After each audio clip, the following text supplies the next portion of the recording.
Hello અને નમસ્કાર મિત્રો, કેમ છો બધા? મજામાં ને? મિત્રો હું મહેતા ફરી એકવાર સ્વાગત કરું છું તમારું તમારી પોતાની ચેનલ પર.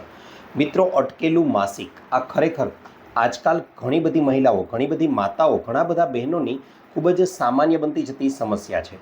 મિત્રો, આજના આ વિડીયોમાં આપણે લોકો ચર્ચા કરવાના છીએ એવા કેટલાક અસરકારક અને જબરજસ્ત ઉપાયો વિશે કે જેનાથી અટકેલું માસિક છે તે ખૂબ જ સરળતાથી તમારું ફરીથી આવી જશે.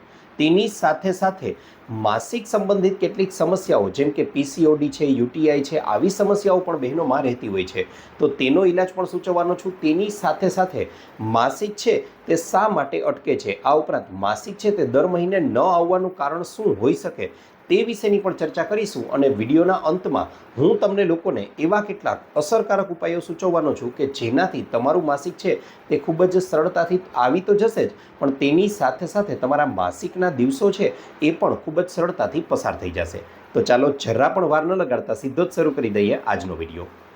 મિત્રો, સૌથી પહેલાં વાત કરવા જાઉં તો દરેક સ્ત્રી, દરેક માતા કે દરેક મહિલા છે તેમનું શરીર એ રીતની રચના છે કે જે દર મહિને પ્રેગ્નન્સી માટે તૈયાર થાય છે. હવે જ્યારે આ પ્રેગ્નન્સી શક્ય નથી બનતી ત્યારે તેમની અંદર ઉત્પન્ન થયેલો અંડકોષ છે તે માસિકના સ્વરૂપમાંથી શરીરમાંથી નિકાલ પામે છે. આને આપણે માસિક તરીકે ઓળખીએ છીએ. પરંતુ ઘણીવાર ખોટી લાઇફસ્ટાઇલ, ખોટી ખાણીપીણીના કારણે આ પ્રકારની સમસ્યા ઉદ્ભવે છે કે દર મહિને માસિક છે તે પૂરતી માત્રામાં નથી આવતું. તેની સાથે સાથે ઘણી મહિલાઓ, ઘણા માતાઓ કે બહેનો એવા હોય છે કે તેમને 6 મહિનાઓ સુધી માસિક છે તે નથી આવતું. ઘણા બહેનોની એવી ફરિયાદ રહેતી હોય છે કે માસિક આવે તો છે પણ સહેજ બહુ ખૂબ જ ઓછી માત્રામાં આવે છે, અથવા તો છૂટથી ખુલ્લીને માસિક નથી આવતું. ઘણા બહેનો કે માતાઓની એવી સમસ્યા હોય છે કે માસિક તો આવે છે પરંતુ આ દિવસો દરમિયાન એટલું બધું પીડાદાયક કે કષ્ટદાયક માસિક હોય છે કે વાત જ ન પૂછો. તો મિત્રો, આ તમામ પ્રશ્નોના જવાબ તમને આજના આ વિડીયોમાં મળી રહેવાના છે. મિત્રો, અમુક ભૂલોના કારણે બહેનો કે માતાઓ છે તેમની અંદર પીસીઓડી એટલે કે પોલિસિસ્ટિક ઓવેરિયન સિન્ડ્રોમ કે પછી થાઇરોઇડ કે પછી યુટીઆઈ એટલે કે યુરિનરી ટ્રેક ઇન્ફેક્શન જેવી સમસ્યાઓ પણ જોવા મળે છે. હવે કેવી ભૂલો પહેલાં તો આપણે લોકો કરીએ છીએ માસિકના સમયગાળા દરમિયાન કે જે ન કરવી જોઈએ, તો ખૂબ જ સરળતાથી માસિકના દિવસો પસાર કરી શકાય, પહેલાં એ આપણે ચર્ચા કરી લઈએ. ત્યારબાદ માસિક અટકેલું છે તો તેને લાવવા માટે કેવા ઉપાયો કરી શકાય તેની ચર્ચા પણ આગળ આપણે કરવાના છીએ. તો મિત્રો, સૌથી પહેલાં તો વાત કરવા જાઉં તો માસિકના દિવસો દરમિયાન શક્ય હોય તેટલો તમારે લોકોએ ગરમ ખોરાક છે તે ખાવાનો આગ્રહ રાખવો જોઈએ. ખાસ કરીને તલ છે, ગોળ છે અને કોપરું છે, આ એવી વસ્તુઓ છે કે જેની તાસીર ગરમ છે અને આનું સેવન કરશો તો તમારું માસિકના દિવસો છે તે ખૂબ જ સરળતાથી પસાર થઈ જશે. આ ઉપરાંત મિત્રો, વાત કરવા જાઉં તો ગરમ વસ્તુઓની વાત કરી તો એમને આપણને સમજાઈ જાય કે ઠંડી તાસીરની વસ્તુઓ છે તેને અવોઇડ કરવી જોઈએ. જેમ કે અહીં સલાડ છે, કોફી છે, સૂકા ડ્રાયફ્રૂટ્સ છે, આવી વસ્તુઓ છે તેને શક્ય હોય તો અવોઇડ કરવી. અને તેમાં પણ ખાસ કરીને સાંજ પછીના ગાળામાં તો આ વસ્તુઓનું સેવન ન જ કરવું જોઈએ. કારણ કે આ સમયગાળો એવો હોય છે કે જે દરમિયાન તમારું પાચન તંત્ર થોડું નબળું હોય છે. તેની સાથે સાથે વધારે તેલમાં તળેલી વસ્તુઓ અથવા તો એવો ખોરાક કે જે ખૂબ જ વધારે મસાલેદાર છે અથવા તો બહારનો રેકડીઓનું મળતું જંક ફૂડ અથવા હોટલોમાં મળતો ખોરાક છે તેને પણ અવોઇડ કરવો જોઈએ. તેની સામે ઘરનો બનેલો તાજો ખોરાક જ ખાવો જોઈએ. આ ઉપરાંત મિત્રો, આલ્કોહોલ અથવા તો ડાયુરેટિક બીવરેજીસ એટલે કે ઠંડા પીણા છે તેનું સેવન પણ ન કરવું જોઈએ. સાથે સાથે એવી કઈ વસ્તુઓ છે કે જે ખાવી જોઈએ તો મિત્રો, લીલા પાંદડાવાળા શાકભાજી છે તેનું સેવન ચોક્કસથી મહિલાઓએ આ દિવસ દરમિયાન કરવું જ જોઈએ. તેનું સૌથી મોટું કારણ એ છે કે લીલા પાંદડાવાળા શાકભાજી છે તે આયરન એટલે કે લોહ તત્વથી ભરપૂર હોય છે અને એટલા માટે આનું સેવન કરવામાં આવે તો તેનાથી આપણા શરીરમાં હિમોગ્લોબિનની માત્રા વધે છે અને પરિણામે લોહી ઘટવાની શક્યતાઓ પણ ખૂબ જ ઓછી થઈ જાય છે. આ ઉપરાંત મિત્રો, વાત કરવા જાઉં તો હળદરવાળું પાણી કે પછી હળદરવાળું દૂધ છે તેનું સેવન પણ આપણે લોકોએ ચોક્કસથી કરવું જ જોઈએ. સાથે સાથે મિત્રો, ભૂતકાળથી કહેવાતું આવ્યું છે, વર્ષો પહેલાંથી આપણા દાદા દાદી કે નાના નાની પાસે પણ આ સાંભળેલી વસ્તુ હશે કે જ્યારે માસિકના દિવસો ચાલતા હોય ને એ દિવસ દરમિયાન આપણે માથું છે તે ન ધોવું જોઈએ. મિત્રો, આનું મુખ્ય કારણ એ છે, મેડિકલ સાયન્સ કદાચ આને ન સ્વીકારે પણ આયુર્વેદ સ્વીકારે છે. અને સ્વીકારે છે તેનું કારણ એ છે કે તમે જ્યારે માથું ધુવો છો ત્યારે બને છે એવું કે તમારા માથાનું ટેમ્પરેચર છે તે નીચું થઈ જાય છે અને તેના પરિણામ સ્વરૂપે જે લોહીનો પ્રવાહ આ દિવસો દરમિયાન શરીરમાં ઉપરથી નીચેની તરફ હતો એ લોહીનો પ્રવાહ હવે નીચેથી ઉપર તરફ આવે છે કે જેથી કરીને માથાનું લોહી છે તેનું તાપમાન જળવાઈ રહે, કે જે ઉલટો પ્રવાહ વહે છે અને તેનાથી આપણને પેઇન થવાની શક્યતાઓ, દુખાવો થવાની શક્યતાઓ વધી જાય છે. માટે શક્ય હોય તો આ દિવસ દરમિયાન માથું ન ધોવું જોઈએ. અમુક વર્ષો પહેલાં તો એવું પણ કહેવાતું કે આ દરમિયાન સ્નાન પણ ન લેવું જોઈએ, પણ આ દિવસો દરમિયાન એ શક્ય ન બને એટલા માટે તમે સ્નાન હળવા નવસેકા પાણી વડે લઈ શકો છો, પણ માથું ધોવાનું તો આ 5 દિવસ દરમિયાન ટાળવું જોઈએ. ત્યારબાદ મિત્રો વાત કરવા જાઉં તો તમે નાહવા માટે જે પાણી લો છો તેમાં એપ્સમ સોલ્ટની એકાદ ચમચી ઉમેરી દો કે જે મેગ્નેશિયમથી ભરપૂર હોય છે, તો તેનાથી તમારા શરીરને સારો એવો ફાયદો થશે, તમારી નસો છે તે રિલેક્સ બનશે અને શરીરમાં જે આવેલી અકળામણ હશે તે પણ દૂર થશે. એપ્સમ સોલ્ટ કિંમતમાં સસ્તો છે અને કોઈ પણ મેડિકલ શોપ પર ખૂબ જ સરળતાથી મળી રહેશે. સાથે સાથે આ દિવસો દરમિયાન તમે લોકો હળવી કસરત છે તે કરી શકો છો. અનુલોમ વિલોમ છે તે સૌથી સારામાં સારા રહેશે. વહેલી સવારે ઉઠી અને ખુલ્લા વાતાવરણમાં 10 કે 15 મિનિટ સુધી આ કસરત તમે કરી શકો છો. પછી મિત્રો વાત કરવા જાઉં તો આ સમયગાળો, આ જે માસિકના 5 દિવસો કે 7 દિવસોનો સમયગાળો હોય છે એ દરમિયાન ક્યારેય પણ પતિ પત્નીએ સંબંધ ન બાંધવો જોઈએ, એ સૌથી વધારે સલાહ ભરેલું છે. કારણ કે આ દિવસો દરમિયાન બેક્ટેરિયલ અથવા તો ઇન્ફેક્શન થવાની શક્યતાઓ પણ ખૂબ જ વધારે વધી જાય છે. આ ઉપરાંત મિત્રો વાત કરવા જાઉં તો મહિલાઓ, માતાઓ કે બહેનો દ્વારા જે સેનેટરી પેડ યુઝ કરવામાં આવે છે તે આજકાલ બજારમાં મળતા વ્હાઇટ સેનેટરી પેડનો ઉપયોગ કરવામાં આવે છે. ખરેખરમાં તે દેખાવમાં વ્હાઇટ છે, પણ ખરેખરમાં તેની ફિતરત એટલી વ્હાઇટ નથી હોતી, કારણ કે તે ઘણા બધા કેમિકલોથી ભરપૂર હોય છે. તો તેના બદલામાં જો શક્ય હોય અને યોગ્ય લાગે તો ચોક્કસથી મિત્રો એ પેડના બદલામાં તમારે લોકોએ કોઈ કોટનના કપડામાંથી બનેલા પેડ છે અથવા તો સંપૂર્ણપણે બાયોડિગ્રેડેબલ પેડ જે બજારમાં આજકાલ મળે છે તેનો ઉપયોગ કરવો જોઈએ, કે જેનાથી તમારી શરીરની સ્વસ્થતા પણ જળવાશે અને તંદુરસ્તી પણ જળવાઈ રહેશે. તો મિત્રો આ તો વાત થઈ કેટલીક તકેદારીઓની કે જે લોકોએ અથવા માતાઓ બહેનોએ આ સમયગાળા દરમિયાન રાખવી જોઈએ.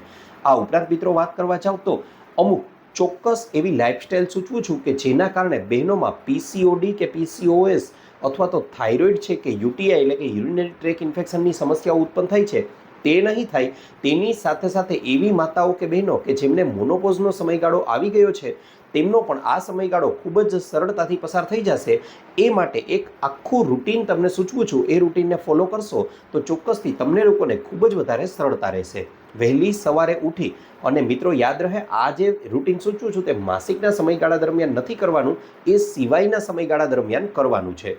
એટલે કે વહેલી સવારે ઉઠો છો ત્યારે જો શક્ય હોય તો 1, 2, 3 કે 4 ગ્લાસ જેટલું નવસેકું પાણી કરી તેમાં થોડી માત્રામાં હળદર ઉમેરી અને તેને પી જવાનું છે. ત્યારબાદ તમારા ઘરની બાલ્કની હોય, અગાસી હોય કે આજુબાજુમાં ઘરની કોઈ પણ જગ્યાએ ખુલ્લો બગીચો હોય ત્યાં જોઈ અને તમારે લોકોએ યોગા મેટ પાથરી અને તેના પર બેસી અને તમારે લોકોએ ચોક્કસથી 10 થી 15 મિનિટ સુધી અનુલોમ વિલોમ છે, 10 થી 15 મિનિટ સુધી કપાલભાતિ જેવા પ્રાણાયામ કરવા જોઈએ. તેની સાથે સાથે તમે લોકો ગૌમુખાસન છે તેવા આસનો કરી શકો છો, તિતલી પ્રાણાયામ કરી શકો છો. આ ઉપરાંત હલાસન છે, સર્વાંગાસન છે, પવન મુક્તાસન છે, આવા આસનો કરી શકો છો. તેનાથી તમારા શરીરને જબરજસ્ત ફાયદો થશે. અને મિત્રો માત્ર માસિક સંબંધિત સમસ્યાઓ જ નહીં, પણ તેની સાથે સાથે શરીરમાં થતી અન્ય તમામ પ્રકારની તકલીફોને પણ તે દૂર કરવામાં મહત્વનો ભાગ ભજવે છે. અને તેની સાથે સાથે આવી પ્રવૃત્તિઓ રોજે રોજ કરતા જશો તો તેનાથી મોટામાં મોટો ફાયદો એ થશે કે તમારા શરીરમાં માસિકના દિવસો છે તે ખૂબ જ સરળતાથી પસાર થશે. હા, માસિકના દિવસો દરમિયાન જે 5 દિવસો હોય છે એ દરમિયાન આમાંથી જે ભારે કસરતો છે તે ન કરવી જોઈએ, હળવી કસરતો કરી શકાય છે. બાકીના દિવસોમાં તમે સૂર્ય નમસ્કાર પણ કરી શકો છો. ખાસ કરીને કહેવા જાઉં તો જેમાં પગ છે તે તણાવ અનુભવે તેવી કસરતો છે તે માસિકના દિવસો દરમિયાન ન કરવી જોઈએ. ત્યાર પછી મિત્રો આગળ વાત કરવા જાઉં તો બપોરનું ભોજન બહેનો કે માતાઓ લે છે તો તેમાં રોટલીની માત્રા ઘટાડી અને શાકની માત્રા વધારવી જોઈએ, કે જેથી કરીને તમારું વજન છે તે તો નિયંત્રણમાં રહે જ, પણ શરીરને પૂરતી શક્તિ પણ મળી રહે અને તમે લોકોનું શરીર છે તે પોષક તત્વોથી પણ ભરપૂર રહે. તેની સાથે સાથે બપોરના ભોજનની સાથે દહીં અથવા છાશનું સેવન ચોક્કસથી કરવું જ જોઈએ. આ ઉપરાંત સાંજના સમયે કોઈ સ્નેક્સ ખાવાની ઈચ્છા થાય તમને લોકોને તો ચોક્કસથી કોઈ લારી કે રેસ્ટોરન્ટ તરફ આપણે નજર નથી કરવાની, પરંતુ ઘરમાં જ કોઈ એવી વસ્તુઓ શોધી અને તેમાંથી કોઈ સ્નેક્સ બનાવવાનો પ્રયત્ન કરવો જોઈએ. ઉદાહરણ રૂપે કહેવા જાઉં તો મખાણા છે તેનો શ્રેષ્ઠ વિકલ્પ છે. અહીં તમે મખાણાને શુદ્ધ દેશી ગાયનું ઘી લઈ તેમાં થોડા બરાબર રીતે શેકી અને ઉપરથી થોડું સંચળ ભભરાવી અને આનું સેવન કરશો તો મિત્રો સારામાં સારી વેફર છે તે આના સામે ટૂંકી પડી જશે, એટલા સ્વાદિષ્ટ બનશે. ત્યાર પછી મિત્રો વાત કરવા જાઉં તો હંમેશા એવો નિયમ બનાવી લો તમારા માટે અને તમારા પરિવાર માટે કે સાંજનું ભોજન છે તે ગમે તેમ કરીને 7 વાગ્યા પહેલાં પૂરું કરી લેવાનું છે, કે જેથી કરીને આપણું શરીર છે તે કુદરતની ઘડિયાળ સાથે મેચ થઈ જાય અને તેના પરિણામ સ્વરૂપે મોટામાં મોટો ફાયદો એ થશે કે તમારું શરીર છે તે 7 વાગ્યા સાંજે એ પહેલાં જમી લેશો અને એમાં પણ જો શક્ય હોય તો જમવામાં હળવો ખોરાક ખાવાનો આગ્રહ રાખવો, જેમ કે દાળ ભાત છે, કઢી ખીચડી છે, વેજીટેબલ સૂપ છે, પોહા છે, આપણા રસોઈમાં જ બનતા ગુજરાતી જે વાનગીઓ છે જેમ કે ઢોકળા છે, ઇડલી છે, અથવા તો અન્ય ઘણી બધી એવી વસ્તુઓ છે કે જે પ્રમાણમાં હળવી હોય છે તેનું સેવન કરી શકો છો. ત્યારબાદ તમે જે રાત્રે જ્યારે સૂવા માટે જાઓ છો ત્યારે તમે અને તમારા આખા પરિવારને 1 ગ્લાસ નવશેકું દૂધ લઈ અને તેમાં અડધી ચમચી જેટલી હળદર ઉમેરી અને પીવાનું રોજે રોજ સેવન કરવાનો આગ્રહ રાખશો તો ઊંઘ તો ખૂબ જ સારી આવશે, તેની સાથે સાથે શરીરની ઘણી બધી સમસ્યાઓ છે તે પણ પ્રમાણમાં દૂર થઈ જશે. બસ આ પ્રકારનો એક રૂટીન બનાવી લો. કદાચ બહુ જ બહારનું ખાવાની ઈચ્છા થાય તો મહિને એકાદ વાર બરાબર છે, પણ એથી વધારે સમય તો ન જ ખાવું જોઈએ. અને ખાસ કરીને એવા માતાઓ કે બહેનો કે જેમને માસિકના દિવસો ચાલી રહ્યા છે તો એ દિવસો દરમિયાન તો આવો ખોરાક છે તે સંપૂર્ણપણે અવોઇડ કરવો જોઈએ, બહારના ખોરાકથી બચવું જોઈએ. મિત્રો, હવે તમને લોકોને જણાવી દઉં કે જો તમારું માસિક છે એ પણ ઘણા સમયથી નથી આવેલું, ઘણા ટાઈમથી અટકેલું રહ્યું છે, તો એના માટે શું કરવું જોઈએ. હવે એ વિશેની સંપૂર્ણ સમજૂતી આપી દઉં. મિત્રો, ઉપાય નંબર 1 અને ઉપાય નંબર 2 અહીં સૂચવીશ. પહેલો ઉપાય છે તે થોડો જટિલ તમને લાગશે, પરંતુ એ ઉપાય એટલો અસરકારક અને સચોટ છે કે આ ઉપાયથી અટકેલું માસિક તો તમારું આવી જ જશે, પણ તેની સાથે સાથે તમને લોકોને માસિક દરમિયાન થતો દુખાવો છે તે પણ સંપૂર્ણપણે દૂર થઈ જશે. આ ઉપરાંત ઘણા લોકોને ઘણા સમયથી 6 મહિનાઓથી ઘણા બહેનોને માસિક નથી આવ્યું તો તે પણ આવી જશે અને માસિકની માત્રા પણ યોગ્ય રહેશે, યોગ્ય સમય માટે માસિક આવશે અને તમને લોકોને આ દરમિયાન જે કષ્ટ પડે છે, પીડા થાય છે એ પણ દૂર થઈ જશે. તો ઉપાય નંબર 1 સૂચવી દઉં મિત્રો, નોટ પેન લઈ અને ચોક્કસથી નોટ કરી લો. સૌથી પહેલાં તો અહીં બધી વસ્તુઓની માત્રા 1 ચમચી જેટલી લેવાની છે. કોઈ વધઘટ હશે તો એ જણાવતો જઈશ. સૌથી પહેલાં તો તમારે લોકોએ 1 ચમચી જેટલો અજમો લઈ લેવાનો છે, અડધી ચમચી જેટલી મેથી લઈ લેવાની છે અને 1 ચમચી જેટલું જીરું લઈ લેવાનું છે. મિત્રો, હવે આ ત્રણેય વસ્તુઓને લઈ અને આપણે જે થેપલા પરોઠા કે બનાવીએ છીએ તે લોઢી અથવા તો સારું રહેશે કે કોઈ એક તપેલી તમે લઈ લો સ્ટીલની અને તેમાં આ ત્રણેય વસ્તુઓને ધીમા ગેસે શેકી લો. બરાબર શેકાઈ જાય અને થોડી થોડી સુગંધ આવવા લાગે એટલે ગેસની ફ્લેમને ઓફ કરી દો. હવે ઓફ કરી દીધા પછી ત્રણેય વસ્તુઓનો મિક્સરમાં ઉમેરી અને તેનો એકદમ પાવડર બનાવી લેવાનો છે. આને તમે રાખી પણ શકો છો બનાવીને, અથવા એકવારના યુઝ માટે પણ તમારે જેટલી માત્રા જોઈએ તેટલો બનાવી શકો છો.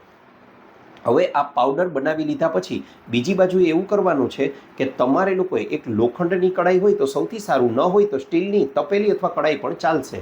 તેમાં 1 ચમચી જેટલું ઘી ઉમેરી દો અને તેની અંદર આપણે લોકોએ થોડો ગુંદ લેવાનો છે. જી હા મિત્રો, શિયાળામાં અડદિયા બનાવવા માટે જે ગુંદ વપરાય છે તે ગુંદ યાદ રહે છે. 2 વસ્તુઓ આવે, એક ગોંદ કતીરા આવે છે અને એક ગુંદ આવે છે. આપણે અહીં ગુંદ લેવાનો છે જેની તાસીર ગરમ છે, નહીં કે ગોંદ કતીરા. ગોંદ કતીરાની તાસીર ઠંડી છે તે અહીં નથી લેવાનો. ગુંદ કતીરા નથી લેવાનો, ગુંદ લેવાનો છે. આ ગુંદ લઈ અને તેને આ 1 ચમચી ઘી લીધેલું હતું તેમાં બરાબર રીતે શેકી લેવાનો છે. હવે તેને દૂર કરી લો. ત્યાર પછી મિત્રો શું કરવાનું છે તો એ તમને લોકોને જણાવી દઉં. તો હવે તમારે લોકોએ એક કડાઈ લઈ અને તેમાં એકાદ ગ્લાસ જેટલું પાણી ઉમેરી દો. એ પાણીને ગરમ થવા દો. એ પાણી ગરમ થઈ જાય એટલે તેની અંદર આપણે 3 વસ્તુઓ કે જેમાં આપણે લોકો અજમો છે, મેથી છે અને જીરું પાવડર છે એ લીધેલા હતા, એ ત્રણેયનો પાવડર બની ગયેલો હતો. એ પાવડરને આ પાણીમાં ઉમેરી દો, ગરમ થવા દો. ગરમ થઈ જાય એટલે અહીં તમે લોકો 1 ચમચી ઘી પણ ઉમેરી દો. મિત્રો, થોડી ભૂલમાં સુધારો કરી દઉં છું કે કડાઈ લઈ પહેલાં તેમાં ઘી ઉમેરવાનું છે, ત્યારબાદ ઘી ગરમ થઈ જાય એટલે તેમાં પેલો પાવડર ઉમેરી દેવાનો છે, ત્રણેય મસાલાઓને, અને ત્યારબાદ ઉપરથી પાણી ઉમેરવાનું છે. હવે આ વસ્તુઓને બરાબર રીતે ગરમ થવા દો. ગરમ થઈ જાય એટલે એક બાજુએ જે રહેલો ગુંદ આપણી પાસે હતો કે જેને ઘીમાં શેકેલો હતો તે ગુંદને લઈ અને આ કડાઈની અંદર ઉમેરી દો. બરાબર રીતે ગરમ થઈ જાય એટલે હવે તે પાણીને નીચે ઉતારી લો અને પાણીને ગાળી લો. અડધો ગ્લાસ જેટલું પાણી રહ્યું હશે. હવે આ ગાળી લીધા પછી પાણી નવશેકું રહે ત્યારે આ પાણીને પી લેવાનું છે. આ પાણીનું સેવન તમે દિવસમાં 2 વાર પણ કરી શકો છો, 1 વાર પણ કરી શકો છો. યાદ રહે, આ પાણીનું સેવન ભૂખ્યા પેટે નથી જ કરવાનું. સવારનો નાસ્તો કરી લો છો તેના અડધા પોણા કલાક પછી આ પાણી પી શકો છો અને રાત્રે આ જ રીતે ભોજન કરી લો તેના એકાદ કલાક પછી ફરીથી આ પાણીનું સેવન કરી લો છો.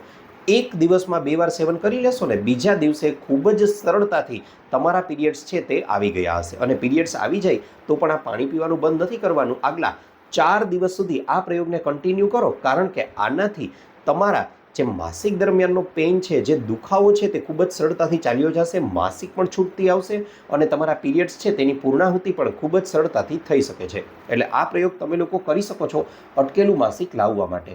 પરંતુ મિત્રો, આ પ્રયોગને કરો ત્યારે એક સૂચના ખાસ તમને લોકોને જણાવી દઉં કે સૌથી પહેલાં તમારે લોકોએ તમારો પ્રેગ્નન્સી ટેસ્ટ કરી લેવો ખૂબ જ વધારે જરૂરી છે. જો તમારો પ્રેગ્નન્સી ટેસ્ટ નેગેટિવ આવે છે તો જ આ પ્રયોગ કરવો જોઈએ. જો તે પોઝિટિવ આવે છે તો આ પ્રયોગને અવોઇડ કરવો જોઈએ, આ પ્રયોગનો ત્યાગ કરવો જોઈએ, આ પ્રયોગ ન કરવો જોઈએ. આ ઉપરાંત મિત્રો, અન્ય એક ઉપાય તમને લોકોને અહીં સૂચવી દઉં તો આ ખૂબ જ સરળ ઉપાય છે અને રાત્રે જમ્યાના 2-2.5 કલાક પછી કરવાનો છે. આ પ્રયોગમાં તમારે લોકોએ માત્ર 2 જ વસ્તુઓની જરૂર પડશે. તેમાં તમારે લોકોએ લેવાનું છે અડધી ચમચી જેટલો અજમો. જી હા મિત્રો, અડધીથી 1 ચમચી જેટલો અજમો અને એકાદ ગ્લાસ જેટલું પાણી. આ પાણીને ઉકાળી અને એટલું ગરમ કરો કે જેથી તે અડધું રહી જાય.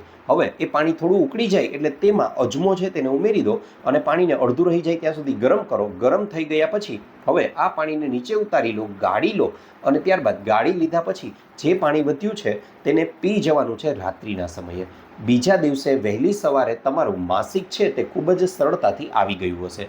આ પ્રયોગને 2 દિવસ સુધી જ કન્ટિન્યુ કરવાનો છે. જો માસિક આવી જાય તો ત્યાર પછી આ પ્રયોગને આપણે લોકોએ નથી કરવાનો.